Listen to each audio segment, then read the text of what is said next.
Então, agora a gente vai falar um pouquinho da fecundação e do ciclo menstrual, tá? Que são dois assuntos um pouquinho mais tranquilo para a gente tá trabalhando aí, tá? Bom, o que vem, então, a ser a fecundação, né? A fecundação nada mais vai ser do que a volta da ploidia. Ou seja, a gente estava falando de células haploide agora, que vão sofrer uma fusão, e aí vai dar origem a uma célula diploide. Então, a fecundação, a gente pode falar que é a volta da ploidia, tá?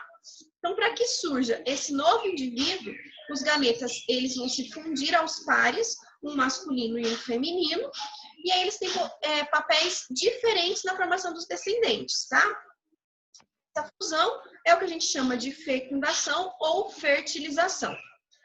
O que vocês têm que lembrar? Que ambos vão trazer a mesma quantidade haploide de cromossomos. Então, ambos trazem, no caso da espécie humana, 23 cromossomos, né?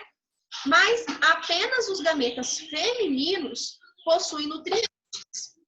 Então, só os gametas femininos que vai alimentar o embrião durante o seu desenvolvimimento.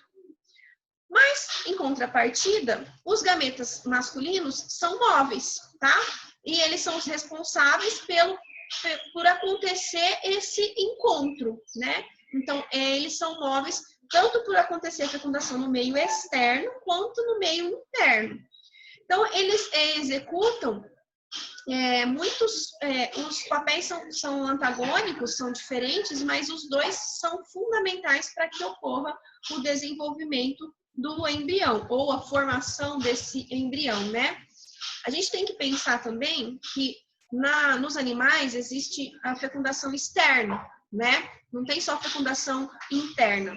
Então, na fecundação externa, tanto os machos quanto os gametas, as fêmeas, produzem gametas em quantidades maiores, tá? Porque muitos desses gametas são levados na água, né? Ou servem de alimentos para outros animais. Então, por isso que eles produzem uma quantidade maior de gametas, quando a fecundação é externa. Já na fecundação interna, a mulher vai ter essa produção de óvulos mais reduzidas. O que a gente tem aí de importante aí, então, nesses gametas? Além da membrana plasmática, o ovócito também tem um revestimento mais externo, que a gente chama de membrana vitalínica, tá? E quando o espermatozoide faz o contato com a membrana vitalínica, a membrana do acrosoma ele vai se fundir com a membrana do espermatozoide, que aí a gente fala que ocorre uma reação acrossômica, e aí vai liberar aquelas enzimas que eu falei para vocês, que são as enzimas da cabecinha do acrossoma ali, que vai digerir a membrana vitalínica. Quando abre essa membrana vitalínica, ele abre o espaço para penetração do espermatozoide. Com a fusão da membrana do espermatozoide com a membrana do óvulo, o núcleo do espermatozoide, ele entra no núcleo do óvulo e nesse instante a membrana do óvulo ele sofre alterações químicas e transforma na membrana de fertilização. Quando isso aconteceu, nenhum outro espermatozoide consegue mais entrar no óvulo. Então, aí a gente tem a fecundação de um único espermatozoide justamente por isso. O ovócito ele tem a capacidade de impedir que todos os outros espermatozoides que estão vindo consigam penetrar dentro do seu interior. Então, isso aí é bastante... E os gêmeos, Pro? Os gêmeos são dois óvulos diferentes por dois espermatozoides diferentes. Quando é idêntico, aí é uma divisão errada na hora de fazer a divisão mitótica. Ao invés da divisão mitótica dar origem a um embrião, ela dá origem a dois embriões. Então, mas é sempre... Então, os gêmeos é um erro? Os gêmeos idênticos é. Os gêmeos idênticos é uma divisão...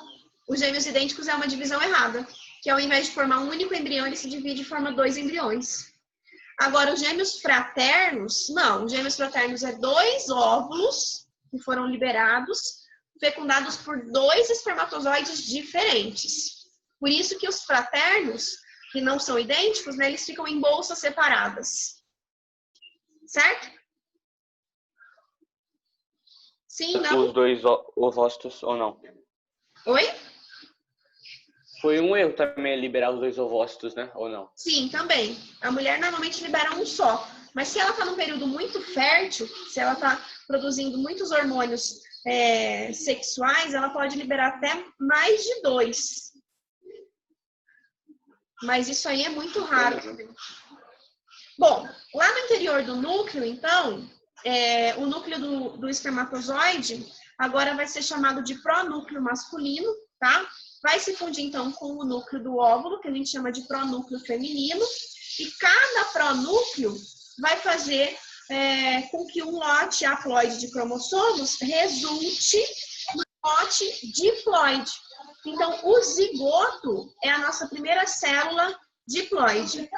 E nessa célula, a gente vai ter a metade dela tem origem paterna e a outra metade tem origem materna. Por isso que nós temos características tanto dos pais como das mães. Só que aí essas características a gente já vai ver na genética que existem aquelas que são dominantes e aquelas que são recessivas, né? Então, se o pai tem mais características dominantes, provavelmente essa criança vai parecer mais com o pai. Se a mãe que tem mais características dominantes, provavelmente a criança vai parecer mais com a mãe. Então, tudo depende aí da carga genética de dominância e recessividade de cada um desses parceiros, certo? Posso continuar? Certo. Tá. Então, agora nós vamos lá para a página 212.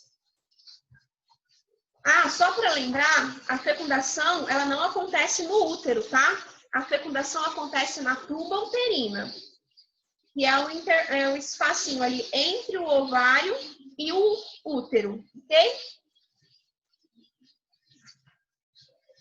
Bom, então... Vai dar tempo para explicar ciclo menstrual, Pro? Oi?